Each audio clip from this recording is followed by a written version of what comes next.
नमस्कार, हर संडे की तरह आपके साथ जुड़ चुका हूँ और मैं हमेशा आपके साथ बैंकिंग परिचालन और how to manage and run the bank इसके बारे में आपसे बात करते रहता हूँ। इस साल जब जनवरी से फिर से स्टार्ट किया यूट्यूब चैनल पे बात करना, तो हमने ये कमिट किया था कि हम कुछ एक्सपर्ट्स को हमारे चैनल पे बुलाएँगे। बहुत सारे एक्सपर्ट्स हैं जो लाइन अप हो चुके हैं। जैसे ही उनके विचारों का आदान-प्रदान हो जाएगा, I'll be able to put it out on channel. This Sunday I'm going to talk about one of the most important and critical issues which the urban cooperative bankers should know, the members of the board should know, and this is about the master direction on fraud risk management for the urban cooperative banks, which were issued almost 8-10 months ago in 2024. And I have not been able to talk on this particular subject because for the first time this particular circular gives a huge conceptual ideas about the fraud risk management and the early warning signals which the sector has to implement. Today I'm going to talk for 15-20 minutes about the first part, the organizational part of this particular circular which has been issued by Reserve Bank of India on 15th of July 2024. Circular लगभग 15-16 पन्नों का है।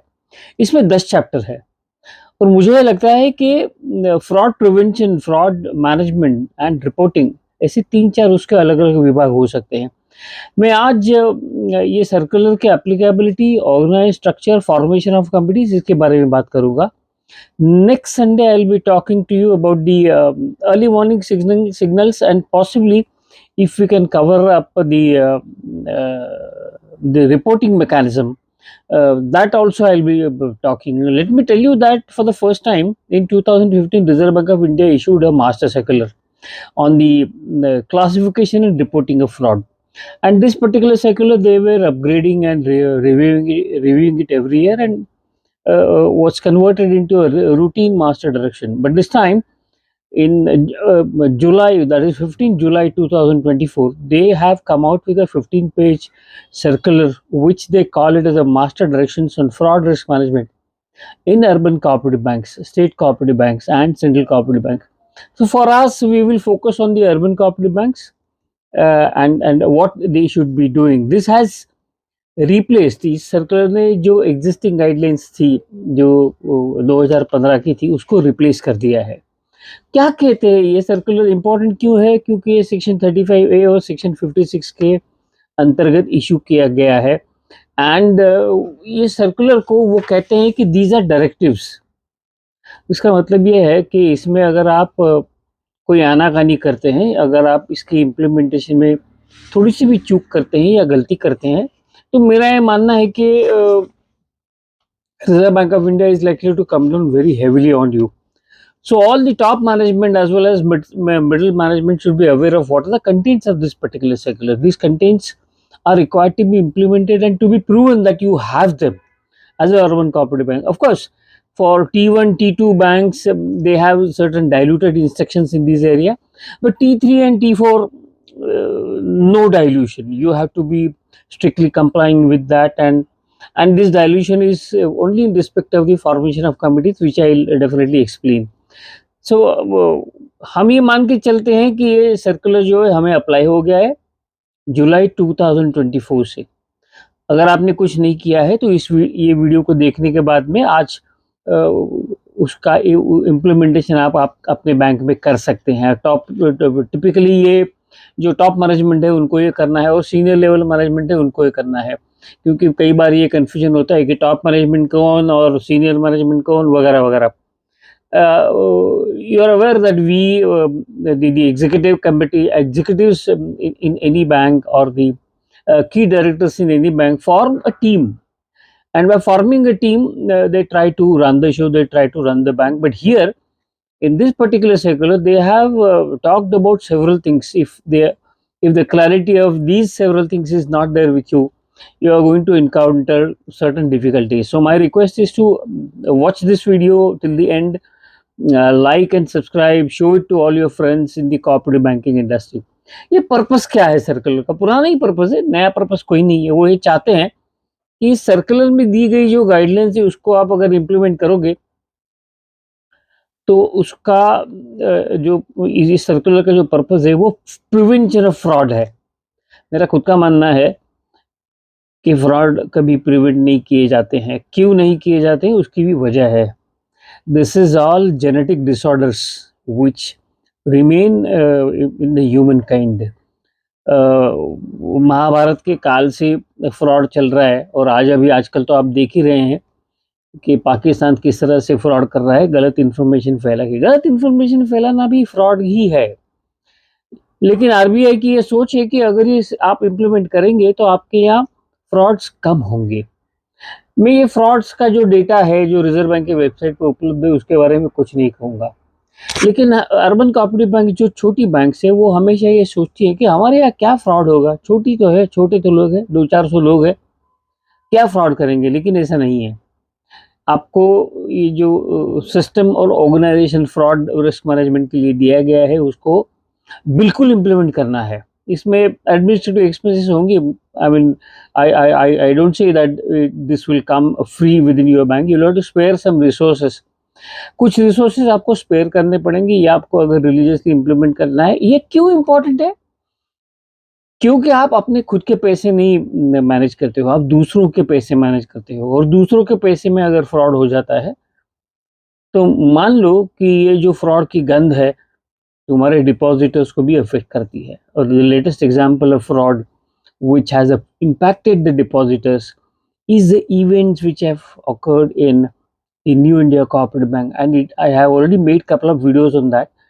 But then it is in the fitness of things that we relook at the fraud instructions given by Reserve Bank of India and implement them thoroughly. So preventing a fraud is one of the objective of this circular. Second is early detection. जैसे ही fraud हुआ आपको पता चला, अच्छी बात है, report करो, recover करो। लेकिन आपको सालों साल अगर फ्रॉड नहीं पता चला है तो आपका सिस्टम ही गलत है। वो सिस्टम ही कैसे खड़ा करना, इसके बारे में ये जो सर्कुलर है काफी लगता तो छोटा है लेकिन इसके ऊपर काम करने के लिए बहुत सारी चीजें हैं। इसलिए हम इसको 2 या 3 पार्ट में कवर करने वाले, जैसे मैंने आपको शुरू में ही बोला था। So early detection is one of the objectives and secondly the timely reporting. जो भी रिजर्व बैंक का कहना है ये है कि लॉ एनफोर्समेंट एजेंसी जो होती हैं उनको आपको इसको टाइमली रिपोर्ट करना है। और रिजर्व बैंक का जो रिपोर्टिंग फॉर्मेट है उसके बारे में हम लोग बात करेंगे और we will talk on that detail as well. Law enforcement agency के बारे में हमारा ये मिसगिविंग है या मिसकंसेप्शन है कि अगर पुलिस के पास फ्रॉड को अगर रिपोर्ट करने जाते हैं तो वो करते कुछ नहीं है और हमारे ही बंदों को उठा के पटक देती है। जो भी हो, फ्रॉड अगर हुआ है तो as a top management you did not show sympathy to anybody who is already working with you. You have to be ruthless because you are trying to protect the depositor's interest. Understand that very clearly. And there are various areas of fraud as we look into the early warning signal which Reserve Bank of India wants you to have. There's a number of areas where fraud can take place. That comfortable feeling कि हमारे बंदे अच्छे हैं, just keep it aside, उसको दूर करो। हमारे सभी बंदे अच्छे हैं लेकिन ये अच्छी सिस्टम होना भी बहुत ज़रूरी है क्योंकि हमारे जो बंदे काम करते हैं उनको आपको एक फीलिंग देना है कि मेरा काम कोई ना कोई देख रहा है, कोई ना कोई कर उसके बारे में सोच रहा है, मैं किस तरह से कर रहा हूँ उसके बारे में भी बात हो रही है। So this is the purpose of Reserve Bank of India. Reporting is only a minor objective. The major objective is the prevention, second is detection, third is reporting, timely reporting.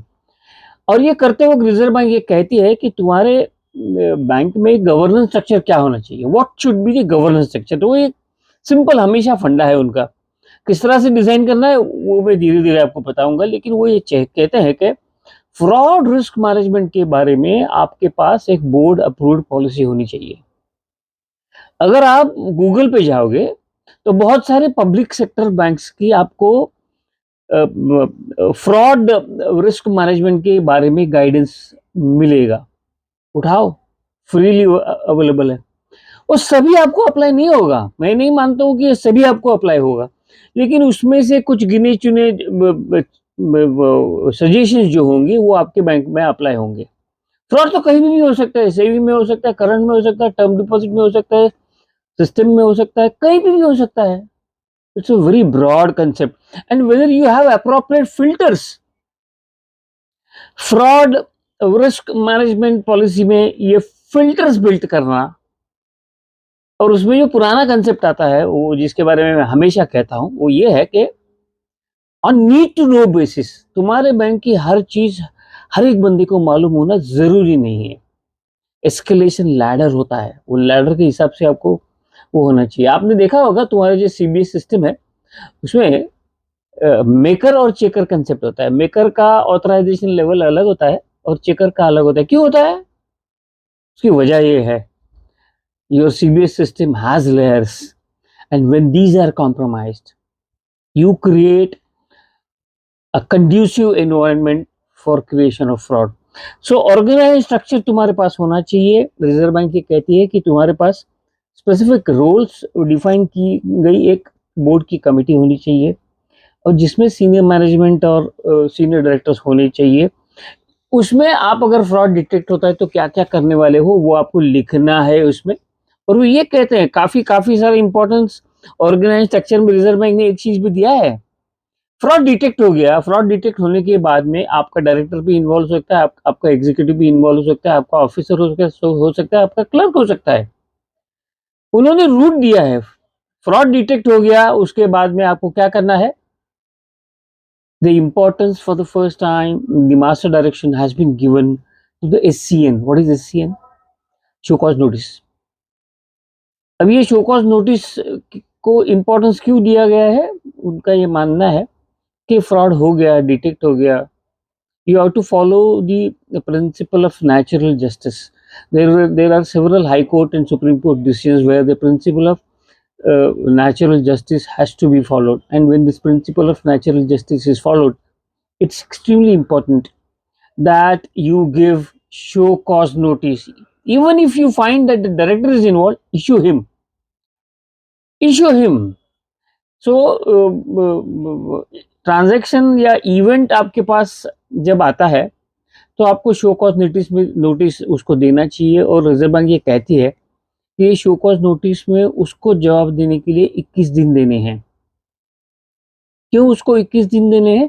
He will seek some information. अगर उससे कुछ गलती हो गई है या उसने सचमुच फ्रॉड किया है, जो भी वजह है, उसका जवाब देने के लिए 21 दिन देना आपको जरूरी है। और ये जो प्रोसीजर है वो ये वेल लेड आउट होनी चाहिए कि फ्रॉड इन्फॉर्म हो गया, then there has to be show cause notice, then there has to be internal inquiry, departmental inquiry. और ये करते वक्त रिजर्व बैंक ये कहती है कि आप उसको जब ऑर्डर दोगे तो वो रीजनड ऑर्डर होना कि आपका गुनाह एस्टेब्लिश हुआ है नहीं हुआ है। वो तो द इंडस्ट्रियल डिस्प्यूट एक्ट और बॉम्बे इंडस्ट्रियल डिस्प्यूट एक्ट में जो इंक्वायरी की प्रोसेस दी गई है वो आपको करनी पड़ेगी। आपके पास कोई चारा नहीं है।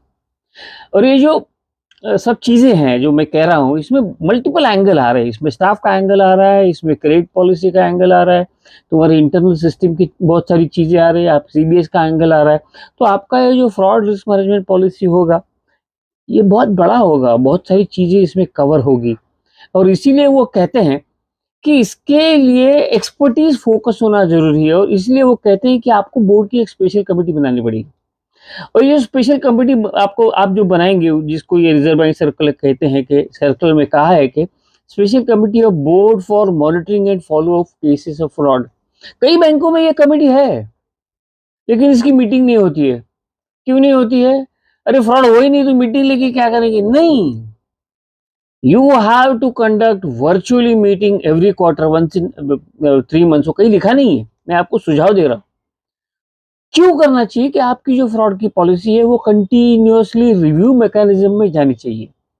वो अगर आप रिव्यू नहीं करोगे तो आपकी पॉलिसी अपडेटेड नहीं होगी। ये जो स्पेशल कमिटी ऑफ बोर्ड है वो रिजर्व बैंक ये कहती है कि इसमें कम से कम 3 लोग बोर्ड के होने चाहिए। चीफ एग्जीक्यूटिव ऑफिसर या एमडी जो भी डिजिग्नेशन है वो तो होना ही चाहिए।